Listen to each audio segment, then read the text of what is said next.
چاہتا ہے کہ تمہارے اندر تکبر بولو نا نہ ہونا، تو غلامی سکھا رہے ہیں، جاؤ کنکریاں مارو۔ بڑے بڑے آفیسر آئے ہوئے ہوتے ہیں، کیا کر رہے ہوتے ہیں؟ جنرل باجوہ پہنچے ہوئے تھے نا، چیف آف آرمی اسٹاف گیا ہوا ہے، احرام کی چادر پہن کے کیا کر رہے ہیں؟ اٹھا کے کنکری مار۔ دوسرے مذاہب کے لوگ کہہ دیتے ہیں کہ ان کی رسم ہے، ہر مذہب میں کچھ رسمیں ہوتی ہیں، تو مسلمانوں کے ہاں بھی کیا ایک رسم ہے؟ نا نا نا نا، رسم نہیں ہے بھائی۔ رسم پہ کوئی 18 لاکھ خرچ، کسی ہندو سے کہو کہ 18 لاکھ دے کے جاؤ وہاں 7 کنکریاں مار کے آؤ، رسم ہے، وہ کہے گا میں نہیں 18 لاکھ خرچ کر رہا، کرے گا وہ؟ رسموں پہ اتنے پیسے تھوڑی خرچ ہوتے ہیں بھائی، رسموں پہ نہیں خرچ ہوتے اتنے، ان رسموں پہ خرچ ہوتے ہیں جس میں انٹرٹینمنٹ ہو۔ شادی بیاہ پہ اڑاتے ہیں، 20 لاکھ بھی اڑا دیں گے، شراب کباب ناچ گانا، لوگوں کی تعریف ہے، واہ واہ واہ واہ واہ، یہ اس پہ۔ ورنہ یار اس بات پہ کہ بیت اللہ کے گرد 7 چکر لگانے ہیں، پھر وہاں سے مینا میں جا کے بیٹھنا ہے، وہاں کیوں بیٹھے ہو بھائی؟ کیا کام ہے مینا میں بیٹھے ہوئے؟ اللہ نے حکم دیا اس سے پہلے یہاں سے نکلنا نہیں ہے، اور ہمارا تو بیٹھنا ایک بڑی ٹینشن والا بیٹھنا تھا۔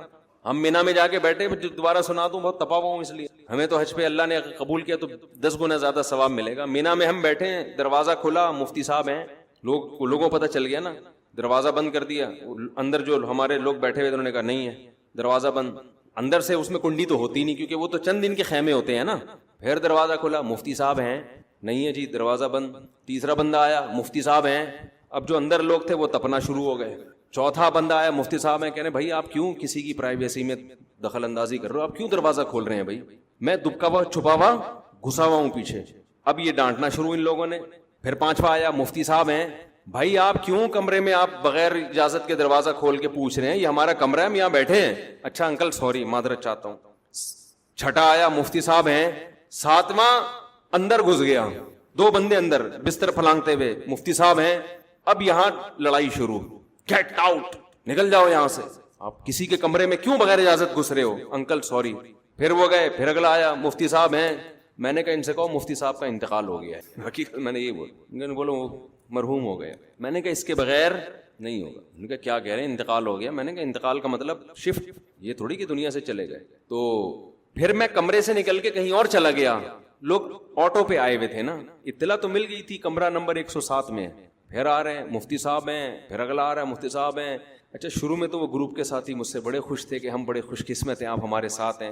اس کے بعد تو ان کے جذبات تھے نا، مجھے لگ رہا تھا کہ خدا کے لیے آپ، اب تو ان کو یہ تھا کہ جائیں گے بھی تو یہ سلسلہ چلتا رہے گا، خبر پھیل گئی تھی۔ تو میں نے لوگوں سے پوچھتا ہوں بھائی امریکہ میں، کینیڈا میں، یو کے میں مشہور لوگوں کے ساتھ لوگ کیا کرتے ہیں؟ تو لوگ کہتے ہیں وہاں کوئی بھی مشہور کہیں بھی بیٹھا ہوا ہو تو کوئی بھی اس کو تنگ نہیں کرتا، وہاں یہ رواج ہے۔ تھوڑی سی تمیز ہمیں انگریزوں سے سیکھ لینی چاہیے، کیا خیال ہے بھائی؟ لوگ تو محبت میں کر رہے ہیں، ان کو ڈانٹ بھی نہیں سکتے کہ یار بیچارہ عقیدت میں آیا ہے، کچھ بھی نہیں۔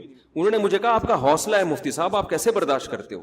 میں نے کہا مجبوراً برداشت کرنا پڑتا ہے، محبت میں آ رہا ہے بیچارہ، عقیدت میں آ رہا ہے، میں کیسے ڈانٹ دوں اس کو یار؟ وہ کیا دماغ لے کے جائے گا؟ اب یہی ہے کہ کبھی ادھر سے نکل کے منہ پہ، احرام میں تو منہ پہ چادر بھی نہیں ڈال سکتے نا۔ میں نے کہا اگر میں احرام میں نہ ہوتا برقع پہن کے گھومتا میں، پھر یہاں احرام میں مجبوری ہے، منہ نہیں چھپا سکتے آپ احرام میں۔ تو خیر کہاں، یہ تو درمیان میں بات آ گئی۔ تو اب بتاؤ یہ رسم ہے بھائی، یہ رسم پوری کرنے جا رہے ہیں۔ اتنی مہنگی رسم کوئی بھی نہیں افورڈ کر پاتا۔ لوگ کہتے ہیں جاؤ ہم کیوں کریں، اور ایک دفعہ کر لی اگلے سال کیوں کرے گا دوبارہ؟ اور اتنے قابل لوگ، ایجوکیٹڈ لوگ ایسی رسموں میں اتنا پیسہ خرچ کر سکتے ہیں؟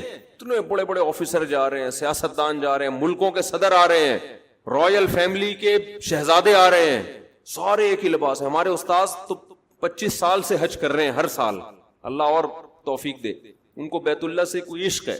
کہتے ہیں میں نے یہاں حج کرتے ہوئے سعودی عرب کے بادشاہ کو بھی دیکھا ہے، عراق کے صدام حسین کو بھی دیکھا ہے، وہ بھی 2 لنگیوں میں آیا تھا۔ صدام حسین کیا تھا، ایک نیچے چادر اور ایک لنگی۔ سعودی عرب کا بادشاہ بھی میں نے دیکھا ہے، شاہ فہد بن عبدالعزیز تھے یا بعد والے بادشاہ عبداللہ، کہہ رہے ہیں وہ بھی کس میں تھا، وہ بھی یہی کر رہے ہیں، کھڑے ہو کر کیا کر رہے ہیں؟ تو رسموں میں اتنے بڑے بڑے بادشاہ کسی ملک میں دیکھا آپ نے؟ عراق کا بادشاہ بھی آ رہا ہے، کویت کا بادشاہ بھی آ رہا ہے، لیبیا کا صدر بھی آ رہا ہے، مصر کا صدر بھی آ رہا ہے، پاکستان کا وزیر اعظم صدر بھی جا رہا ہے، چیف آف آرمی بھی جا رہا ہے، پیغمبر بھی جا رہے ہیں، صحابہ بھی جا رہے ہیں، تابعین بھی جا رہے ہیں، ابو حنیفہ بھی گئے، امام حضرت حسین بھی گئے، حضرت حسن بھی گئے، امام بخاری بھی گئے، امام مسلم بھی گئے، کہاں کہاں سے۔ اب تو آسان ہو گیا، پہلے تو بھائی سال لگتا تھا بیت اللہ پہنچنے میں۔ آپ ذرا پرانی تاریخیں اٹھا کے دیکھو، ایسے نہیں تھا کہ پتھر مارنے کے لیے جا رہے ہیں جہاز میں بیٹھ کے، نا نا نا نا نا، من کل فج عمیق۔ اللہ نے ابراہیم علیہ السلام سے کہا یہ جو زمین ہے نا جہاں تم اپنی زوجہ کو میری خاطر چھوڑ کے گئے تھے, جہاں گھاس کا تنکا نہیں ہے, یہاں کھڑے ہو کر اعلان کر دو, اذن فی الناس بالحج یاتوک رجالا وعلی کل ضامر یاتین من کل فج عمیق. اے ابراہیم ندا لگا, تو کوئی سننے والا نہیں ہے, اس سینکڑوں میل تک آبادی نہیں ہے, ریگستان اور چٹیل پہاڑ گرم جیسے سلاخیں ہوتی ہیں, ایسے پہاڑوں میں اللہ 4000 سال پہلے حضرت ابراہیم سے اعلان کروا رہا ہے کہ اعلان کر دو.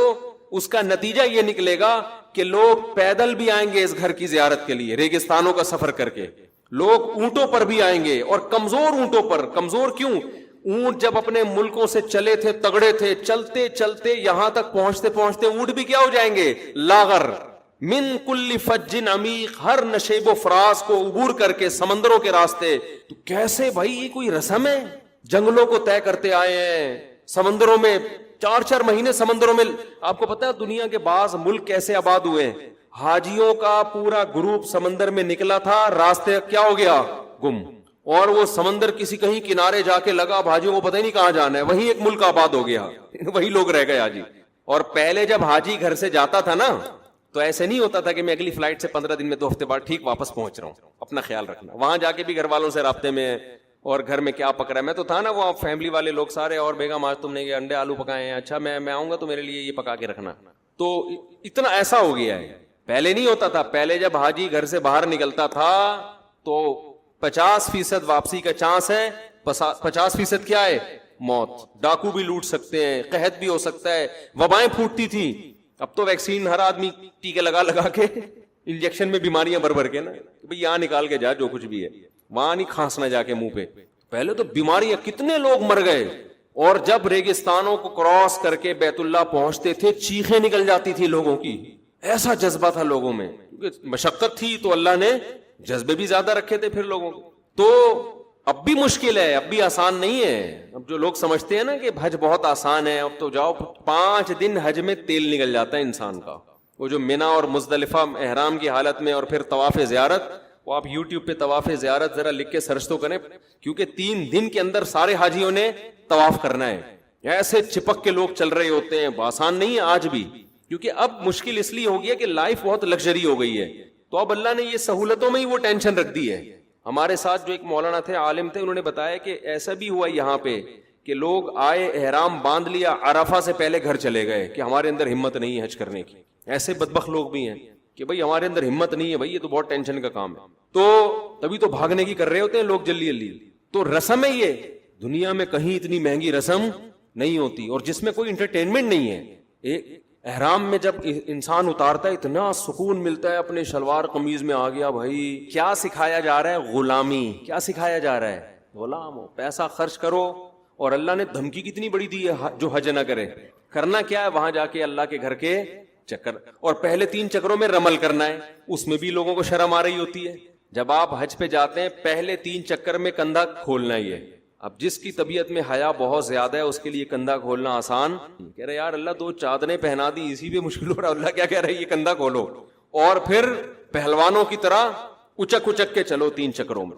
نہیں چلا جا رہا ہوتا, لوگوں سے شرم آ رہی ہوتی ہے, کبھی چلے نہیں اس طریقے. ایک صاحب نے تو مجھے کہا, اپنا واقعہ بتایا, ہمارے ریلیٹیو ہیں, کہہ رہے میں کبھی زندگی میں نے ورزش کی نہیں ہے, 55 60 65 سال ان کی عمر تھی. کہہ رہے میں نے جب پہلے 3 چکروں کے لیے مجھے مولانا نے بتایا کہ یوں کر کے چلنا ہے, کہہ رہے میں نے یوں کیا تو بس یوں ہی ہو گیا میں. کہہ رہے پھر میرے کو پٹھا اکڑ گیا نا. کہہ رہے میرا پٹھا ایسا اکڑا کہ اب تک میرے پین ختم نہیں ہوا. اب وہ ایسے ہی اکڑے ہوئے جا رہے ہوں گے, لوگ کہہ رہے ہوں گے 3 ہو گئے, اب باقی 4 نارمل کرو. وہ کہہ رہے ہیں ایسے ہی سیٹ ہو گیا وہ اب میں. تو بھائی 3 چکر اکڑ کے کرنے, بس کرنے, اللہ کا حکم ہے. پھر حجر اسود کا بوسہ ہے, بوسہ نہیں لے سکتے, ہاتھ لگا کے ایسے چومو. تو یہ سارے کام وہ ہیں جن میں ہماری عقل کام کرنا چھوڑ دیتی ہے. صفا مروہ پہ دوڑو, یہاں سے یہاں تک دوڑ لگانی ہے, یہاں سے یہاں تک چلنا ہے.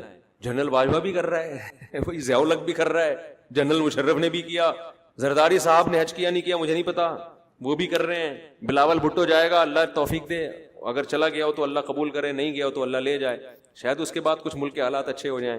تو سب نے یہ کرنا ہے. امام بخاری گئے, انہوں نے بھی یہ کیا. امام مسلم گئے, انہوں نے بھی صفا مروہ پہ دوڑ لگائی ہے.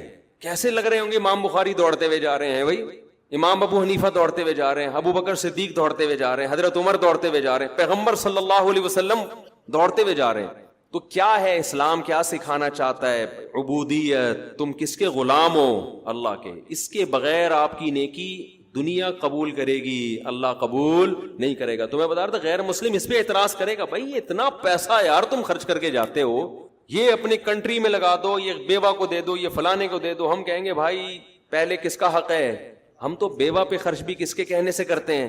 اللہ نے کہا ہے. قرآن کے الفاظ دیکھو نا, وَيُطْعِمُونَ الطَّعَامَ عَلَى حُبِّهِ, اللہ کہتے ہیں ہمارے نیک بندے غریبوں کو کھانا کھلاتے ہیں. یہاں تک کہ جملے میں ہم میں اور غیر مسلم میں کوئی فرق نہیں ہے.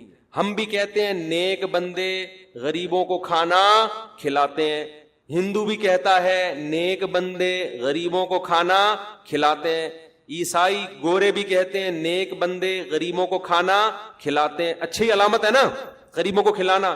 بل گیٹس بھی کہتا ہے اچھے بنو اور غریبوں کو کھانا کھلاؤ. وہ کہتا ہے میں بھی کھلاتا ہوں, تم بھی کیا کرو, کھلاؤ. لبرل لوگ جو خدا کو نہیں مانتے وہ بھی کہتے ہیں اچھا انسان, نائس پرسن, جو غریبوں کو کھانا کھلائے. انگلش میں کہتے گا وہ زیادہ زیادہ, اردو میں شرم آ رہی ہوگی اس کو, نیک بولنے کے بجائے بولے گا نائس پرسن ہے, غریب کو پور بول دے گا.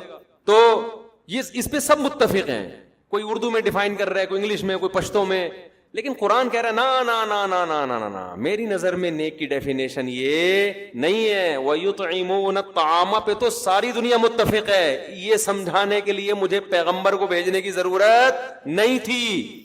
آگے جملہ ہے وہ پیغمبر تمہیں بتائیں گے, میں وہی کر کے پیغمبر پہ نازل کروں گا سورہ دہر کی آیتیں, اور میرا کلام پیغمبر نقل کریں گے. وَيُطْعِمُونَ الطَّعَامَ عَلَى حُبِّهِ, علا پتہ ہے کسے کہتے ہیں؟ علا کا مطلب ہوتا ہے اوپر. کیا مطلب علی حبہ؟ میں کہتا ہوں نا القلم علی الطاولہ, تو مطلب کیا ہے؟ قلم تپائی پر رکھا ہوا ہے. القلنسوۃ علی رأسی, علا کا مطلب کیا ہوتا ہے؟ پر, اردو میں جس کو ہم پر کہتے ہیں نا, اوپر.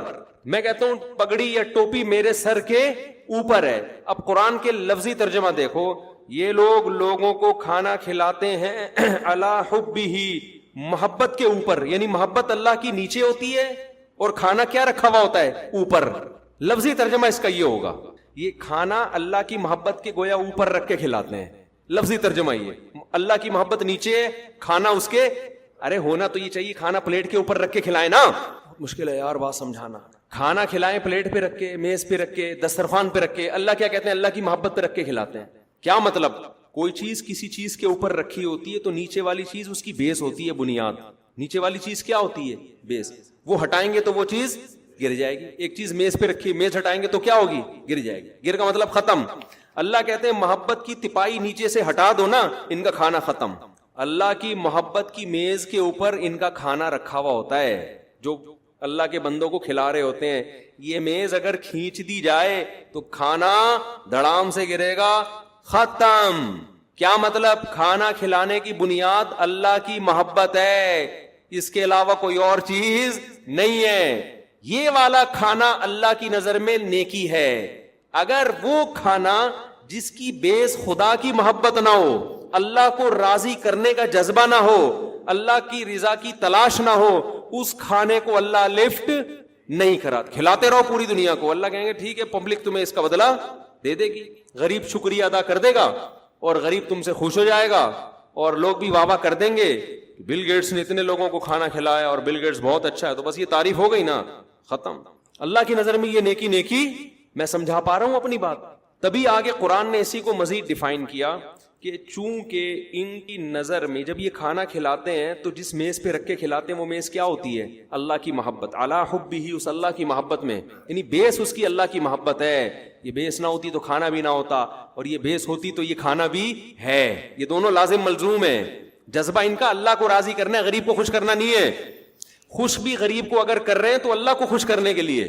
اسی وجہ سے اب قرآن اس کو اور ہائی لائٹ کرتا ہے, اس کو اور ڈیفائن کرتا ہے کہ چونکہ ان کا مقصد اللہ کو خوش کرنا ہے, غریب مقصود نہیں ہے, تو اس لیے یہ غریبوں کو کھانا کھلانے کے دوران ان کو یہ وضاحتی بیان جاری کر رہے ہوتے ہیں, انما نطعمکم لوجہ اللہ, دیکھو ہم تمہیں کھلاتے ہیں اللہ کی خاطر، لا نرید منکم جزاء ولا شکورا، لہذا ہمیں تم سے اس کا بدلہ اور شکریہ نہیں چاہیے۔ میں سمجھا پا رہا ہوں اپنی بات؟ یعنی اللہ کہتے ہیں کہ یہ بات غریب کو بھی بتا دیتے ہیں، کیونکہ بعض دفعہ انسان کوئی کام کر رہا ہوتا ہے، شو یہ کر رہا ہوتا ہے میں اللہ کے لیے کر رہا ہوں، غریب کے لیے نہیں کر رہا، لیکن اس کو یہ ہوتا ہے کہ کر تو میں اللہ کے لیے رہا ہوں، لیکن اس غریب کے دل میں بھی تو کوئی خیال آئے گا نا، یہ اگرچہ غریب ہے لیکن بڑے باپ کا بیٹا ہے یا بڑے تعلقات ہیں، تو کل یہ میرے کام بھی آ سکتا ہے، کم سے کم یہ میرا شکریہ ہی ادا کرے گا تو مجھے خوشی ہوگی۔ تو اس کو بتا دیتے ہیں بھائی اس تکلف کی بالکل بھی ضرورت نہیں ہے، ہم تو اللہ کے لیے کھلا رہے ہیں تمہیں، ہمیں نہیں بدلہ چاہیے اس کا۔ یہ ہے اسلام اور غیر اسلام میں فرق۔ اسلام آپ سے اللہ کی غلامی، اسلام کہتے ہیں جتنی نیکیاں ہیں نا اس کی بنا کیا ہونی چاہیے؟ خدا کی غلامی، عبودیت۔ تبھی وہ اس غلامی سکھانے کے لیے ہم سے ایسے کام بھی کروائے جاتے ہیں جو بظاہر illogical ہوتے ہیں، یہ بتانے کے لیے کہ تو اپنے آپ کو سمجھتا کیا ہے۔ اگر اسلام میں صرف یہی حکام ہوتے نا، غریبوں کو کھانا کھلاؤ، بیواؤں کی مدد کرو، تو پھر غلامی کہاں سے ثابت ہوتی؟ یہ کیسے پتہ چلتا یہ اللہ کو مان کے کر رہا ہے، یہ اللہ کی مانے بغیر اپنے جذبے سے؟ اللہ نے ایک علامت بتا دی کہ کچھ حکام ایسے دوں گا، پیسہ بڑا خرچ ہوگا، محنت بہت ہوگی، آؤٹ پٹ بظاہر کچھ بھی نہیں ہوگا اس کا، وہ ہے قربانی ہے۔ تو میں وہ مثال دے رہا تھا، قربانی ہے، حج ہے، اور بہت سارے حکام ہیں۔ تو میں یہی سمجھا رہا تھا کہ آپ بل گیٹس کو یہ کہیں کہ 100 دفعہ صبح پڑھا کرو لا الہ الا اللہ وحدہ لا شریک لہ لہ الملک ولہ الحمد یحیی و یمیت، کہ وہی اللہ ہے جو زندگی دیتا ہے، وہی اللہ ہے جو موت دیتا ہے۔ ڈاروین کو نکالو اپنی